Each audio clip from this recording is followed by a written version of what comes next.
Hey guys, welcome to a masterclass number one or inaugural masterclass. I'm very excited to be with the man himself, Rafael Fogageiro. Fogageiro, what's Yeah, happening, my brother? pleasure. Yeah, Andrea, it's a very big pleasure to be here with you, sharing a lot of knowledge, information with the followers. So I'm very excited and I hope it's gonna be like uh, every week, every month, every 15 days. Let's see. Awesome, so awesome. The whole idea of this live is not about us talking; it's about you guys asking us questions. It's gonna be an interactive live. We're gonna start chatting about our season. It's gonna start chatting about how we ended up working together last year. How was the season last year? But the whole idea is, if you have any questions about tactics, about anything that might even sound stupid, send us the question. And it's gonna be a pleasure for us to answer. The only thing is, you guys have to ask the question on YouTube. It either on my YouTube channel under Caro Futsal or fogageirofutsal.com. Not .com, Fogageiro Futsal. Rafa, so firstly is season finish. It was a very intense season, very Yeah, exciting season. We had a very full on, we would say, a lot of emotions, but yeah, also a very successful season. So how do you see the season that we just yeah. had? True. First, it was very intense because we play in this season. We play almost 100% of the games, even because we went to all of the finals in all of the tournaments. You know how is the league? How is the season here in UAE? We got a Emirates Cup, Etihad Cup, the league, President's Cup. So it was amazing because we went to all of the finals and we got two titles. As experience was amazing. Everything worked very well in and out of the courts. So incredible. That's amazing. For me, it definitely was an amazing experience to work with you alongside. We probably spent about 7 to 8 hours every day together. Yeah, We live in the same building. We went to the gym every day together. For 1 year, I yeah. probably saw you more than I saw my wife, and she was actually Sure. many times she was actually telling me, I am a little bit jealous of you too, but no, it doesn't matter. Yeah, even the trips across UAE. Remember of going to some place like Zibal Hassan, Horfakan many times, crossing the desert. It was it was very nice, really. Yeah, I remember we always listening to Brazilian music in the car. Yes, Always exactly. so many times. Yeah, just great time. Uh, we have the first question here. This one here, just a quickly one here from Alex. Oh, not the first. I have a few questions already, but this one from Alex. Like, Hmm. how annoying was Andre? Come on, Alex. Zero, zero. Give us a futsal question, man. Alex, Andre never annoyed me. Andre is like Andre became my brother, really. In 10 months, he became my brother, not from my blood, but from my heart. He's my brother, so never annoyed. Alex, for me was a surprise how close we became friends in UAE, because I remember listening to Rafael Fogageiro. I remember to listening about futsal tactics on Instagram. Uh, this big guy that coach Git Passan, in Iran, and then all of a sudden we spent the whole day together. Was an awesome experience for me. Uh, just quickly before anyone asks, is for me, Rafa coaching Git Passan, the team that. How many players you have that beat Brazil in the World Cup from Git Passan? In that time, 7 players. Seven Seven players. players. So Yeah. a lot of people say there was a surprise that Iran beat Brazil, but was that really a surprise, Rafa? No, not surprising. Zero. Because I knew the quality of the players and the whole squad, the whole 5 players, starting players. They were my players in Kits Passan, and they got a lot of games. Like they were playing together from 2 3 years, and they are very high level players. So to me, it was normal result, and we have to respect Iran. Iran is one of the biggest teams in the world. How do you think, just completing that question, how do you think Iran is going to go in the World Cup? In this next World Cup, I don't know. It's a little bit hard question. I'm out of Iran from the last 2 years, and also the players, this generation of Iranian players, they are starting to get old. You know, some of them starting to have injuries. You know, like almost every season they got 2-3 players in serious injuries. So I don't know exactly in which conditions the players gonna be in the World Cup, but also they are more experienced than 4 years ago. They played in like in Taibi case. He's playing. He plays in Kairat now. He's playing Benfica in Portugal. So they are playing the highest level in the world. Also Hassan Zadeh, Ismail Ahmadpour. So many guys, many players. Lots of good players. Yeah, China. They play in China. They play in other countries. So it will be. Do you miss Git Passan? Do you miss your time in Iran? What does Iran mean to you?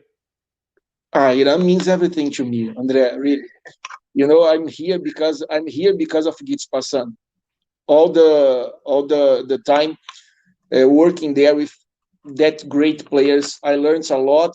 I improved a lot with them, and we have a family. We have a feeling like we still family, because we broke all the records in that season. And you know, when you achieve these kind of results, the feeling after the season is like we still together. So we keep in touch. Almost all of the players. Some of them they stopped playing already, and we keep in touch. We keep cooperating between each other. So amazing, really. Git Passan was the best time of my life. So this one here, I'm gonna answer this one. What I learned from Rafa. So there are a lot of things in futsal that you can learn off the books. You can study movements. You can study strategy. But the things that you can't understand, you can't really learn from anyone, is how the coach thinks during the game, his thinking process, and that's, you only learn that once you spend a long time with that person, or when you with a long time with a good coach, really. So I had the great experience of sharing a long time of the day with Rafa, but also is sharing ideas. So one thing doesn't work, how are we gonna change? For example, let's think of a case or game with people didn't work. How are we gonna change that? We might have to change a little bit more. So all this thinking process that you don't really learn off the books, you really have to learn. You have to learn from spending time with the coach. We have a question here from Jimmy Sufis. What's your thoughts? What's your idea about the 4-0 system? Do you think that it's right? It can work with the right players, or should 3-1 always be used? So, no, listen. Do you think that you need special players to play 4-0, or Jimmy, you can? Let me say something first. If you have no pivot with characteristics for being pivot, you cannot play 3-1. It's simple like that. So you need one specialist in the case to play into the 3-1 system, and this specialist is the pivot, right? So if you have no pivot, you cannot play 3-1. That's the main point now. Also, it's not every system that will work for every game situation. Depends a lot of many things. For example, 4-0. What I think, he asked me about my thoughts on the 4-0 system. 4-0 is amazing since you have players that they're gonna have high mobility in the pitch, in the courts, good technical level, let's say like this, good knowledge about the system, about the goals of the system. When you play in the 4-0, first of all, you want to manage the defense and make the defense stay in line to attack the spaces behind the line, behind the defense. So imagine we are talking about spaces behind the line. Imagine if the defense is in 10 meters, very low defense. How you gonna find spaces behind the line? So is it possible to play into the 4-0 against a very low defense? You know, it's not possible. You have to read the game. You and your players, you have to read the game and see what's going on. So talk about the space in behind. Since it's where the futsal here in Victoria, Australia, it's played on a smaller court. Would you try to still play 4-0, or would you try to find a pivot? You know, Andre, what happens sometimes is we cannot get confused about 4-0 and 3-1 with false pivot, right? So if you play with a false pivot, but in the first line you have 3 players, always 3 players in the first line, in the elaboration zone, always 3 players, and 1 player moving on the, like, let's say the last third of the pitch, moving there, going in and going out of that space, or even changing with any player from this first line, you can have a sensation that you are playing into the 4-0, but in fact you are not playing into the 4-0. You are playing into 3-1 because you have the figure of the pivot, but this pivot is false pivot. It's not the characteristic pivot. So sometimes you feel like you are moving the 4 players, so you are playing the 4-0. It's not 4-0. The configuration, the setting is 3-1, but with false pivot. I think it's... That's exactly. Talking about 4-0, so our team was a team set on the 3-1 system, but with pivots they were moving a lot, or pivots. Yeah. So they were pivots that they knew how to play the system. They came, they rotated. But there is one goal special. I'm gonna put that goal on the screen now against Al Dhafra during the league. So let's just everyone take 40 seconds of your time. Make sure to watch this goal. It's an amazing 4-0 goal. And Rafa, if you can read us through, because watching the goal is not as simple as some people might not even know how many tactics involved in that goal. So if you can just pretty much commentate that goal, that would be amazing. Sure, of course. I'm gonna share the goal here now.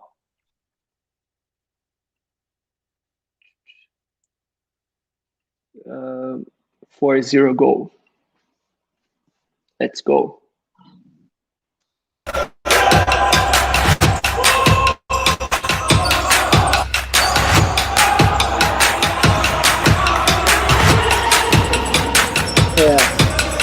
I'm just going to start the game. Andrea, turn the sound a little bit lower. Turn a little bit low the volume, please. Exactly. So let's go one more time. Let's go. 4-0 goal. In my opinion, this was the most beautiful goal of the season for us. Let's watch against this very strong Al Dhafra team. Al Dhafra ended up beating us in the grand final, by the way. Yeah. As we can see, there are a lot of attacking concepts here. I will comment about some of them. So first, you can see our pivot. This one's blonde hair. He's moving, he's out of his zone. He's doing a concept very modern called César. Then he's keeping pass, playing as we call volante now, like the last player, giving support to the player with the ball. Again, volante. Mobility of all of the players.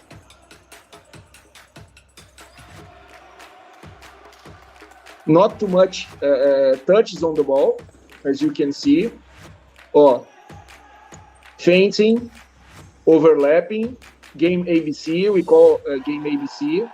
Many concepts. It was one of I'm sure it was one of the most beautiful goals of the season.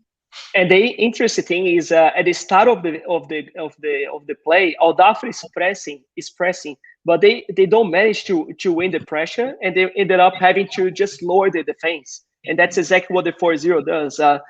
Play in the space behind their backs. They realized they couldn't. We managed to break the pressure, and at the same time score a goal against a low defense. It was a really good goal, in my opinion. Yeah, exactly. Very rich. That's a good question for you there, Rafa. What kind of people do you prefer, fixed or mobile? Guys, you are putting me in very uncomfortable situation because I will start to answer depends. Always depends on the game. If you are playing against, let me give an example. If you are playing against a very, very high pressure individual defense, that they don't let the goalkeeper even start playing with the players of the first line, what you're gonna do? You need someone, you need a pivot, right? There, far off the first line, especially in the last, let's say, in the last 10 meters of the court, and you probably throw the ball direct to the pivot. So in this case, if we are playing against a very high defense like that, that my team is not able to start playing, I prefer a pivot, characteristic fixed pivot there to save the ball possession, to force the defense to come behind the line of the ball, and then we start again playing at this time, attacking a half-court defense. So this is first point. But as a beautiful gameplay, I prefer a pivot that moves more and comes more to my pitch, especially against high defense, not so intense in the line one, but high defense over the half court. So I prefer, because to me it's also about entertainment. It's also about play beautiful game, And when the pivot comes to this line and have more mobility, it's to me it's much more beautiful than. Rafa, talking about pivots that come and move, I'm gonna play another goal for everyone to watch. This goal is with our pivot coming in between the lines, and well, actually, it was not a goal in this case. We've scored some goals playing this using this movement, but let's just watch this one here now. Let me see which one. I'm sure this one's gonna bring many good memories. Watch the pivot. The pressure is over. Yeah. So and André, we have to say it was against Shabab Al Ahly in their court. And to me, Shabab Al Ahly, they played together 8 years, and to me, it's the best team here in UAE. So they press very well, and watch it. So it's what's unbelievable about this. So if you see at the top left corner here, Vinicius or pivots, you see that how low he comes to break the pressure, really. So let's watch one more time. كرة بتتلعب مرة تانية التمريرات النصر بدأوا ينقلوا كرة ويتواجدوا And if you haven't paid attention at this point here, the boys switch across. Vini comes. When Taher, the right winger, pass the ball to Vini, Vini's player goes to cover for the 1-2. So in this point here, look how far Vini's plays this from him. And then we're gonna win all that court because of that single movement. It's so many little details that once you do together becomes this masterpiece that people just see and think that it's luck. But really, Rafa, this single movement, how often we train this movement, or how many? If I say how many hours we spent training this movement? Oh, Andre, we in some periods of the season we training these movements. We had a bunch of movements, huge bunch of movements. We train every day in the warm up. It was like our warm up, tactical warm up, I call. So we train almost every day for maybe months to have this rhythm, this coordination, And then so there's a good question here from Coach Renan here, going on the same line as what we're talking about. Hi guys, Renan from Australia. How do you normally split your week of training, percentage-wise, in terms of how much emphasizing attack, defense, transition, and set plays? Renan, I suppose that you are talking about the in-season period, right? Not off-season, right? I think I'm that's not. what he meant for sure. Yeah. Yeah. He meant about the in season. So about this week, let's say, distribution of the training load, it depends on the next opponent. Andrea knows if we play against Horfacan, for example, it's a team that they always defend very low in 15 meters. We're gonna spend more time in the week with exercises that we will force the players in tactical means. I mean, individual, group, and collective exercise to improve this, to attack low defenses, and of course taking care about the counter attack. So it will be our, let's say, our goal during the week when we play against a team that play like this. When we play against Shabalali, in the other hand, we're gonna use much more exercise that the player must play with less time of ball possession, less touch on the ball, and breaking pressure because they press all the time. So that's the way we program and we distribute the training load. What else? Percentage wise, depends. I will not talk about percentage. I don't work about percentage. All of the exercise, they are tactical exercise. So if you ask me about percentage, 100% tactical. So one very interesting thing that I learned from Rafa is we had a schedule for the preseason. So for the preseason, we had I think it was a very long preseason. It was 8 weeks, right, Rafa? Nearly 2 months. Yeah. And then we had for example, the first 2 weeks we were working on the skills and physical and technical ability with the ball. So we had a schedule for the preseason, but once the season started, it was basically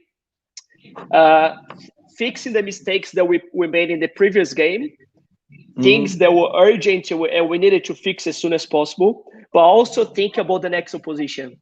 Unfortunately, we during this COVID season, we had about 2 games a week or 3 games sometimes, and we didn't have that much time to prepare. We didn't have 5 trainings until the next game. So very often we had a game on Monday. Even Tuesday, we had a training session. We didn't rest. Tuesday, Wednesday, Thursday, and go to the next game Friday already. So it was basically just fixing the mistake and planning for the next match.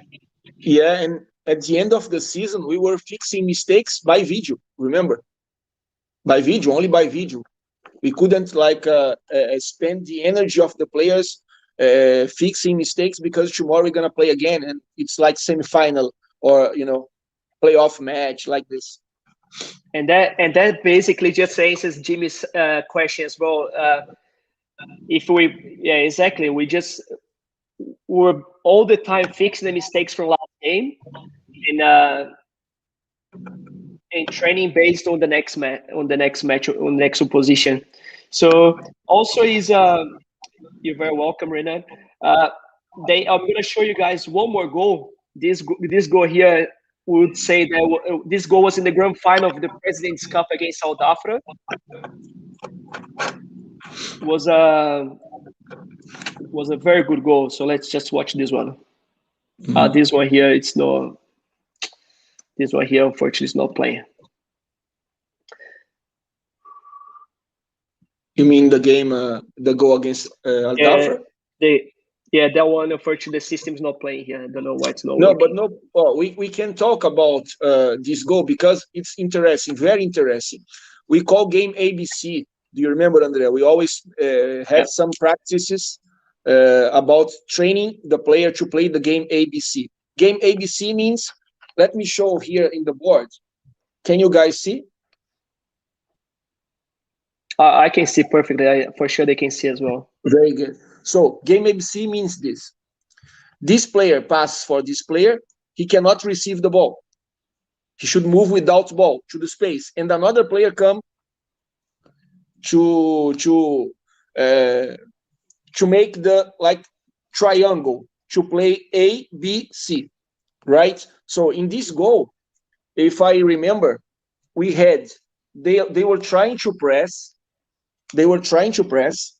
And our player here, he received the pass, he controls the ball, he passed to the pivot when he patched the pivot, our winger here, Gabriel, he overlapped the pivot, and this player after pass, he ran without ball to the space.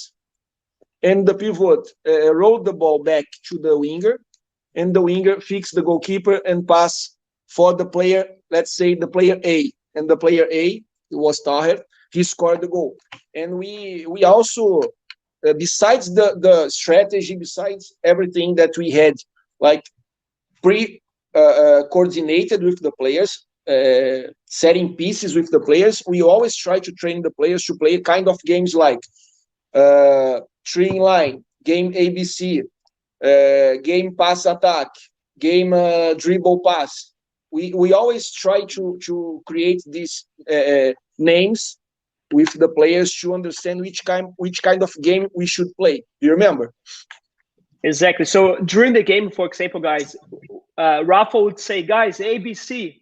If the players hear the word ABC, they knew that they should have played a game, that it's a very agile game, passing and moving and getting out of pressure. But also, this was one of a great training session we used to have.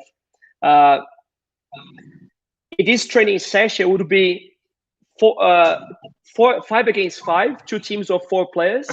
But inside each team, there'll be 2 players with one call of bibs, or in UAE we say cover, but Yeah. and 2 players with another color of cover.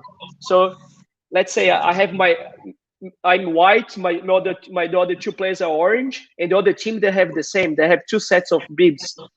If I'm white, I cannot pass to white. I can only pass to orange. So out of the sudden, you can only pass to the other color. So out of the 4 players, you have to be constantly moving and giving options. And there was another game. Yeah, and there was another game we used to play. It's a match. It's a futsal match, but you could not pass to the person that passed the ball to you. So, for example, me and Rafa, we are teammates. We're trying to score a goal. We're trying to attack. But if I pass to Rafa, I cannot receive the ball from Rafa. One of the other 2 players must come and support. And they encourage a lot of movement, a lot of very good aspects of the 4-0 system. Yeah, 4-0, and also the let's say the fake 3-1 with the fake 3-1 pivot. Yeah. There's a good question here from Alex again. If there was anything that we could have done different this season, what lessons did you learn from this season? Which was a successful season. We finished runners up of the league by unlucky, and credit to Aldafra as well. We won 2 cups. We just lost 1. But what would you learn from this season, Rafa? We always learn. I learned a lot. I learned not from the season in general. Let's say I learned from every game, from every training session. So what I learned, the most important for me was that it's not about your technical quality, because if you take like player by player, head to head, we have only 1 player in the national team, and we play against teams that they have 6, 7 players in the national team, and we won. We won 4-1, for example. So it's not about technical condition of the player. It's much more about organization.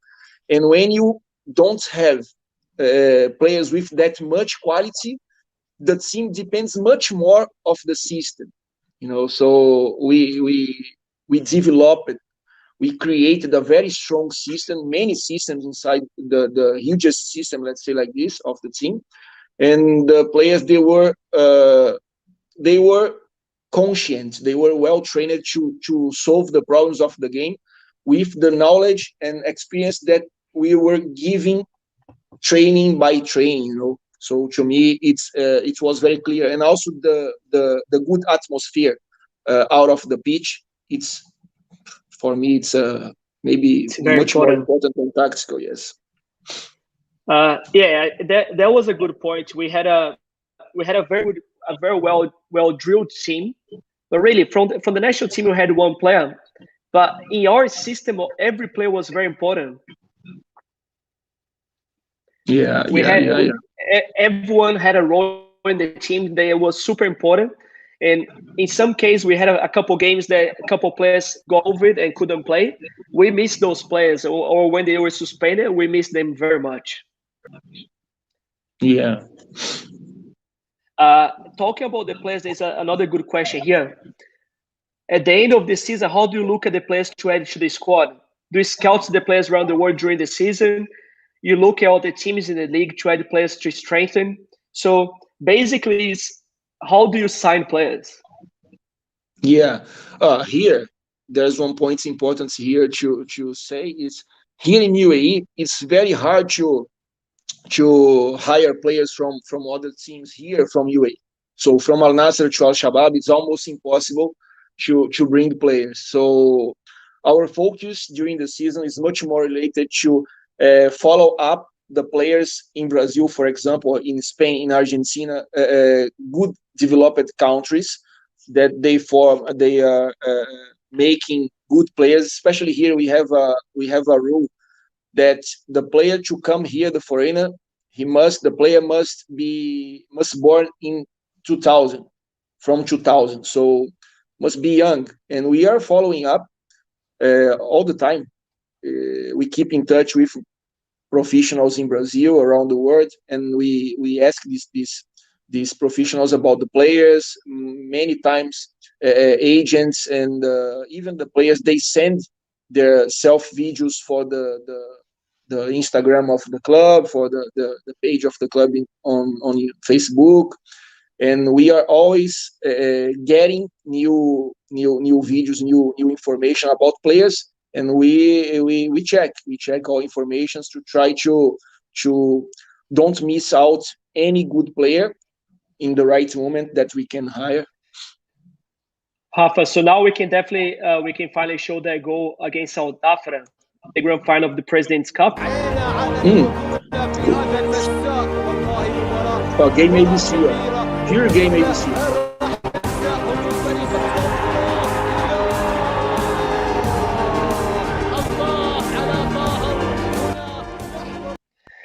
So when we were talking about game ABC, so let's just go a little bit forward here. Okay, at this stage now. So this team, especially this formation, they were used to move a lot. So let me play again. We can see that Gabriel now, that Gabriel is playing for Magnus. Gabriel is a very good player. Gabriel, we are sure that he's going to be in the Brazilian national team one day soon. And a great kid as well. We can see here that his reaction, as soon as Tahir passes to the people, just watch number 10 here down the bottom, he starts running behind before his defender. Mm-hmm. And the same with Tahir. Tahir plays the people and starts going to the second post. It's an amazing goal. Yeah, they were used to play like this. We used to repeat these behaviors during the practice, right? Do you remember? Especially in this kind of game that you cannot give it was pass interesting back. that or the team. So we had two formations. Or the team was more used to playing with a pivot, with David as pivot. So we were playing team. Let's call it just team A against B, but we didn't have A and B.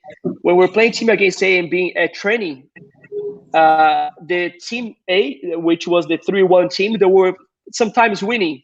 But as soon as we start playing game ABC, the team B most of the time won because they were so used to these movements. Yeah, and also it's interesting that when we see this player that scored the goal, his name is Tahir. When we play against any opponent, when Tahir was about to receive the ball, they used to ask to press Tahir because they believe Tahir has no technical resources, let's say like this, right? So it was funny because almost in every video that you showed, Tahir is involved and he's playing one touch. It was something that we teached him, we coached him to play, to not show for the players that he could be under pressure. So when the player was going... So Tahir, for you guys who don't know, Tahir is the captain of the team. He was our defender. And he was he was the strongest player in defense, but a player that is struggle a little bit under pressure at the start of the season.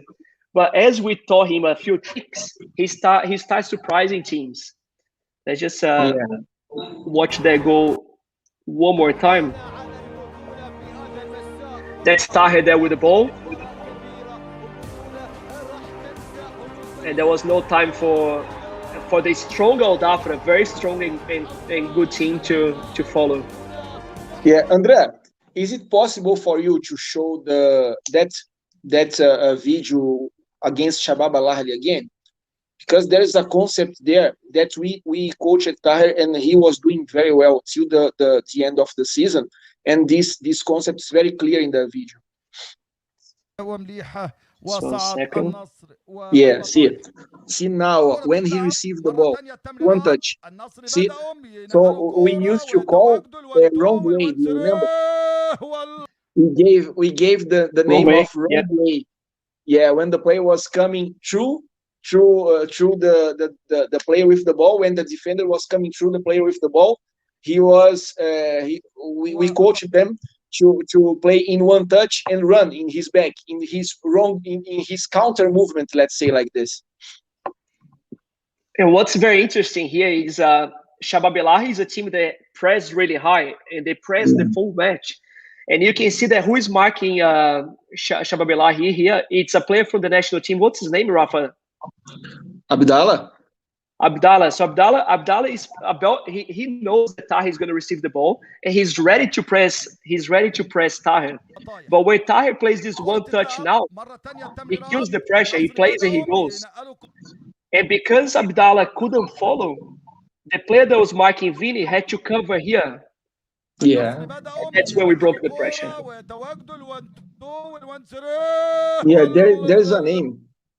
There's a name for this, let's say, advantage. I am not sure if it's called by kinetical advantage. Kinetical from movement advantage, you know. Taher, when he playing one touch in the wrong way, he's getting advantage, kinetical advantage from the defender. Because the defender, he must stop, like break, turn, and run again. And Taher must just sprint. Rafa, we have a very good catch here, very good question here from Ben Cameron. I know you have been coaching professionals for a long time, but I know that before that you coach kids.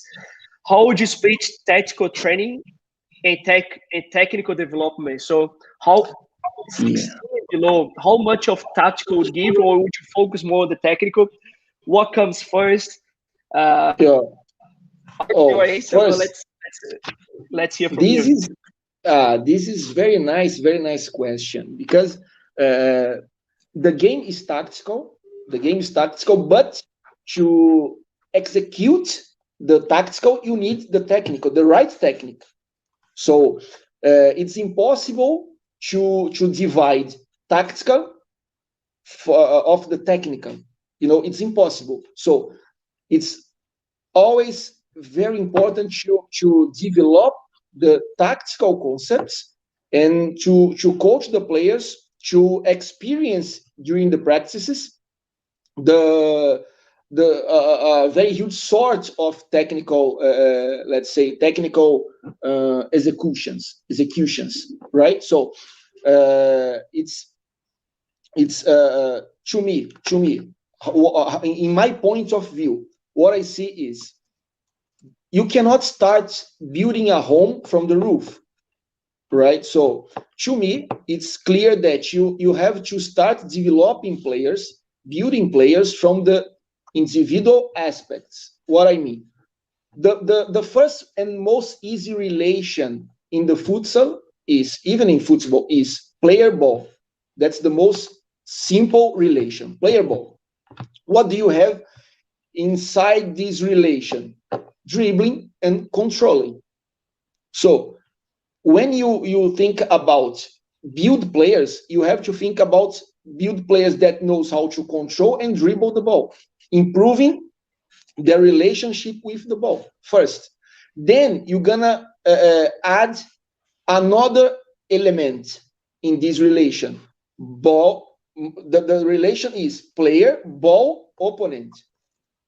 When you add an opponent in this relation, you also add another technical situation, dribble, like 1-against-1, right? And so if you can add another element, player, ball, opponent, and goal.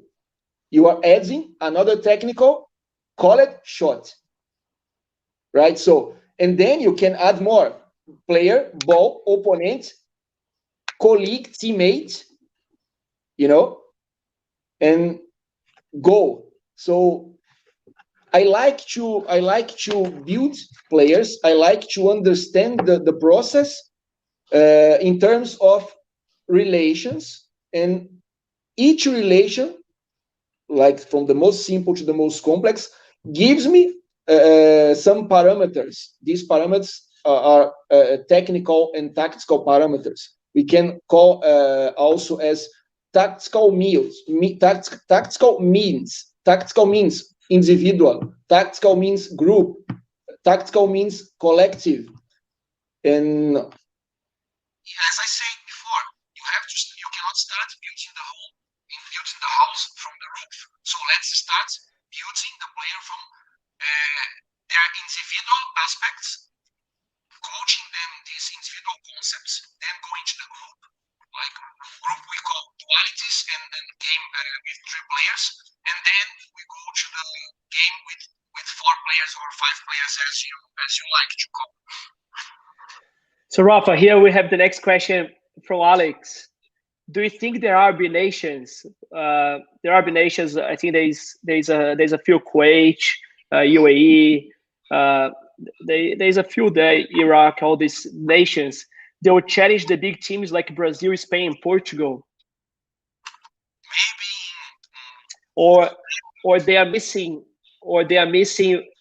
Yeah, go for it.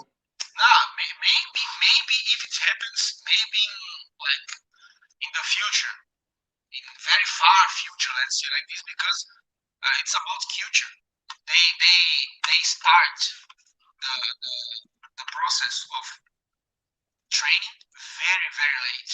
They're not used to start like we do in Brazil, like they do in Spain, Argentina, even in Iran, when you are 5-6 years old. No, here they start in football.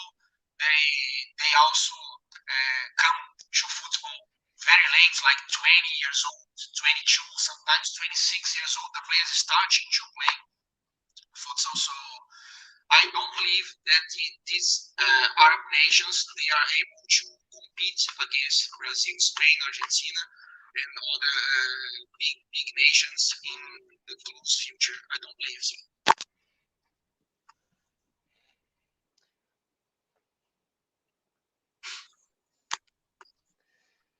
No worries. All right, so the next one here, we got a few questions here. Let's just go get this one here.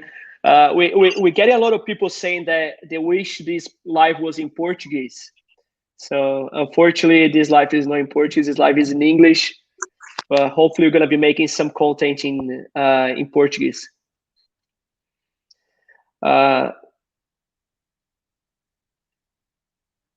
This one here, it's before we go to this one, just give us 1 second. I'm gonna add this very special guest to the live here. This is a surprise for Rafa. Yeah, you trying to do it, eh? Look at this guy, man. Miss you, man. How is your patella? My what, sorry? Your patella, your knee. Yeah, it's good now. It's good now. Too much time off. 2 weeks in Dubai doing nothing, and then 2 weeks quarantine. Yeah, it was very bad. Guys, Risa was with us for the season. Risa is one of the young Australians, the only Australian to play in UAE. And Risa, how it's been back home now in Brisbane? Yeah. Have you started playing futsal? Yeah. Started back. I just came back from the patella injury last weekend, so I played my first game back on Saturday. But yeah, it's good to be back, see friends, family, all that sort of stuff. So yeah, it's really good. Very good. Risa, I'm sure you learned a lot of movements, a lot of systems from Rafa. Are you able to use any of what you learned in UAE for your personal development in Australia? To improve your game in Australia? Yeah. I mean, yeah, we learned so much. It's hard. It's hard in Australia. We don't have the same kind of structure where we have the ability to train as much as we can in Dubai and the facilities, of course. Because at the moment we're only training twice a week, so it's hard to implement the same kind of training and all that sort of stuff because we don't have the time to do what we were doing in the UAE. So we're doing similar kind of stuff. I'm involved now in the training sessions and stuff, so I'm helping out where I can. But yeah, it's definitely a process that we'll have to get more on top of in terms of training when we can, that sort of stuff. So yeah. Very good. So hopefully, once the borders open in Australia, we hopefully bring Rafa to Australia to run some clinics here, some coaching stuff, and hopefully to coach your team, give you guys some sessions at Gold Coast Force, huh? Yeah, for sure. That'd be awesome. We'll train the door. That's really good. Amazing. It will be amazing, really. Yeah. Oh, very good, Riz. We'll let you go. Yeah, too easy. It was good to see you guys. Saudades. Good to see you, Riz. See you, buddy. Saudades. Tell the people who can speak Portuguese, man. Yeah. Also. So Riz lived with 4 Brazilians, and he learned Portuguese in just 7 months. Yeah. He's also commenting. Não muito. Pictures in Portuguese. He's unstoppable. Yeah. Hey, I had to become a Brazilian when I was there, huh? Yeah, man. Yeah, too easy. All right, Riz. We'll see you soon, buddy. Good to see you. Thanks for joining. Yeah, see you soon. Rafa, your sound is a bit funny. Just I got some people messaging me as well. What we'll do is, if you can just leave and join in again quickly. Me? Just very quickly. I'll remove you from here. Just join in again.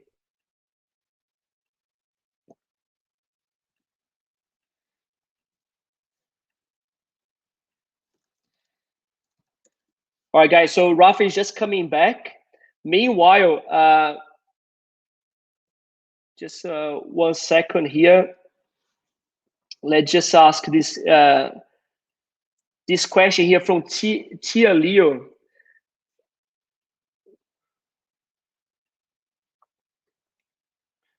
Okay, so Rafa is just back now. Rafa, is it working?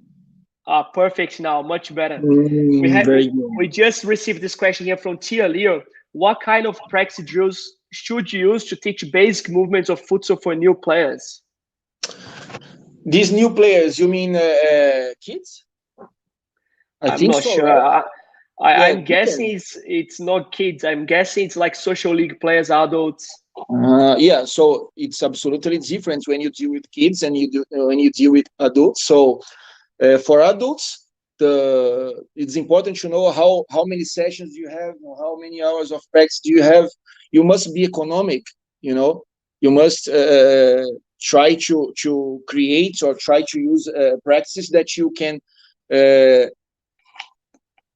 exercise many kinds of situations, let's say game problems that will emerge from the game, and it also depends on the level of the player. So to me, it's easy to say any kind of exercise, but I don't know if it will work. I don't know which kind of players you have.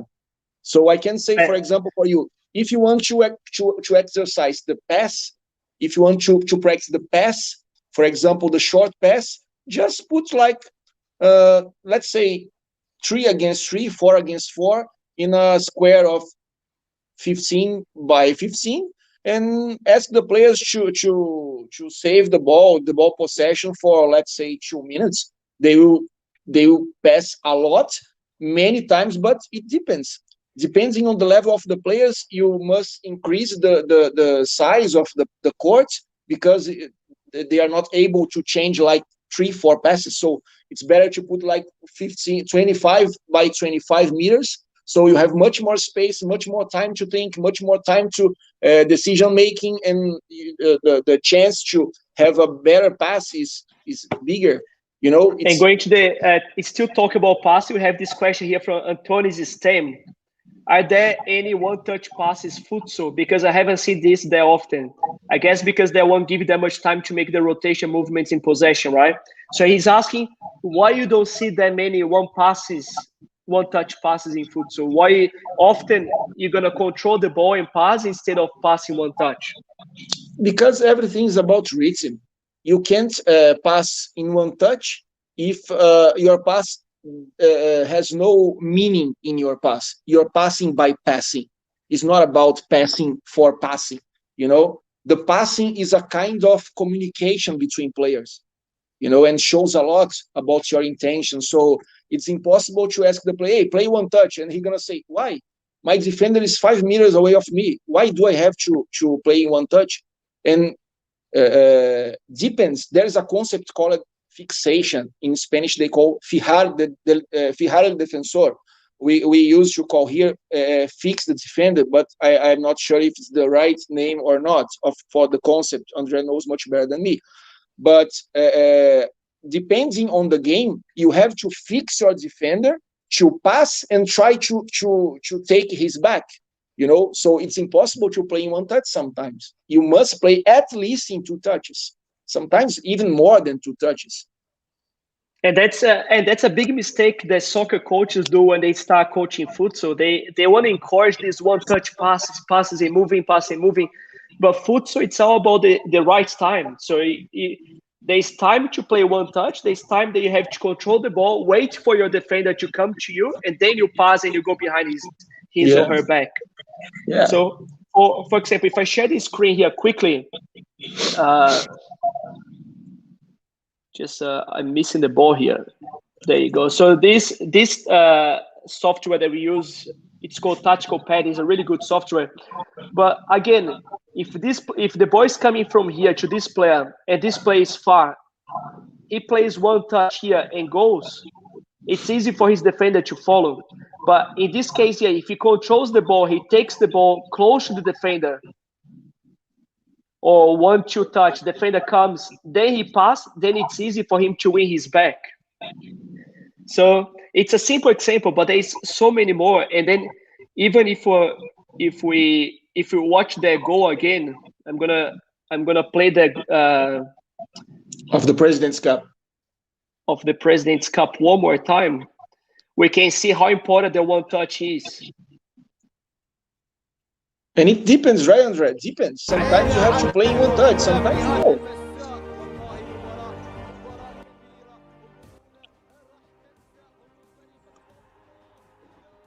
Yeah, It's a great goal. Simplify, to make the thing clear for the people.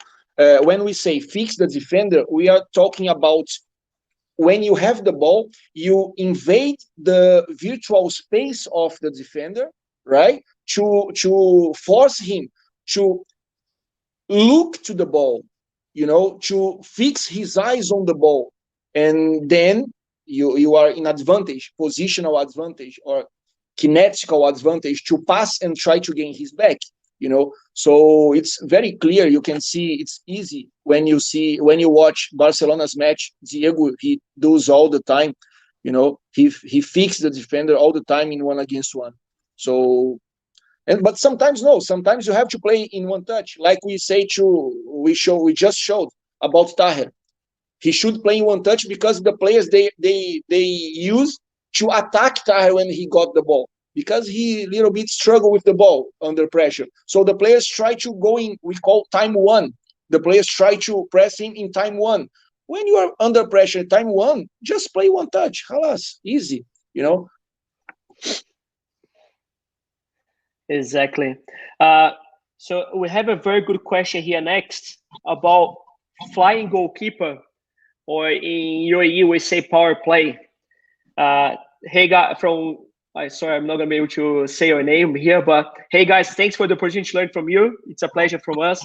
Can you talk to us about your flying keeper tactic, which in UAE we say power play? Do you play the wing main push in? Do you play with rotations players or use the L tactic? What was Rafa? I know for a fact that we had a very strong power play, but what were the keys to have a strong power play in El Nasser last season? What's his name? What's his name, Andrea? Songor. Songor, yes. Songor. Yeah, listen, for me, doesn't matter the platform, the setting pieces of the power play. I have three concepts in my power play that for me they are the most important. First, speed of circulation. The players must circulate the ball, must pass in few touches.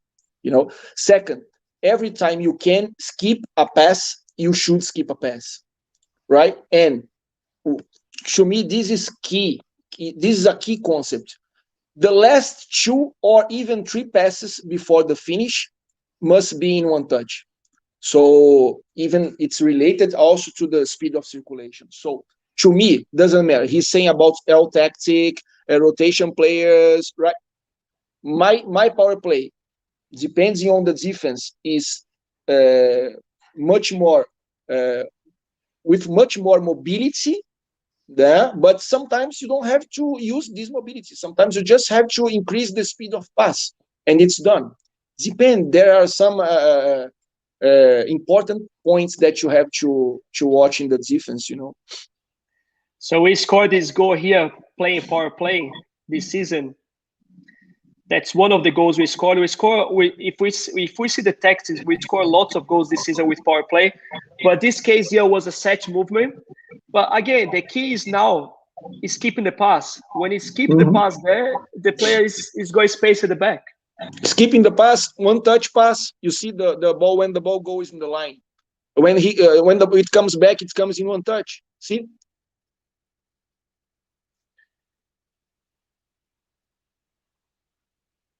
So it's all about training. It's about to understand these concepts.